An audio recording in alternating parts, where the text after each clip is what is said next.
Puspuso na ang clearing operation ng MMDA para sa Metro Manila Film Festival Parade na magsisimula sa Sabado, December 16. Para naman hindi maipit sa trapiko, inilatag ng MMDA ang mga alternatibong ruta. Kung ano-ano ang mga kalsadang yan, alamin sa sentro ng balita ni Bien Manalo.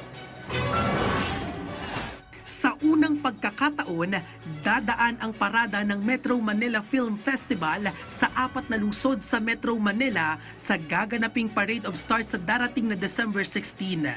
Kaya ang Metropolitan Manila Development Authority o MMDA Strike Force, puspusa na ang clearing operation sa mga rutang dadaanan ng parada. Our main goal here is ma-clear natin ang parade route para kahit papaano maging maayos at smooth flowing ang parade natin. And of course, ang ating mga motorista, we want to maintain continuous mobility. Magsisimula ang parada alas 2 ng hapon sa Navota Centennial Park, dadaan sa Seafor Road, Samson Road, MacArthur Highway at magtatapos naman sa Valenzuela People's Park.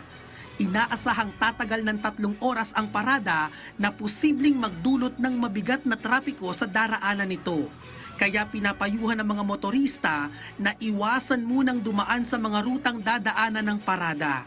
Nakipag-ugnayan na rin ang ahensya sa lokal na pamahalaan para matiyak ang kaayusan at seguridad. Nandiyan po yung, kumbaga, yung cooperation at coordination with our northern traffic and ating local sa Kamanaba area para matulungan tayo at ma-maintain ang proper rules and regulations at tamang clearing operation po natin. Bilang paghahanda, magpapatupad ang MMDA ng temporary lane closures and counterflow mula alas 12 ng tanghali hanggang alas 8 ng gabi sa Seafor Road, Samson Road at MacArthur Highway.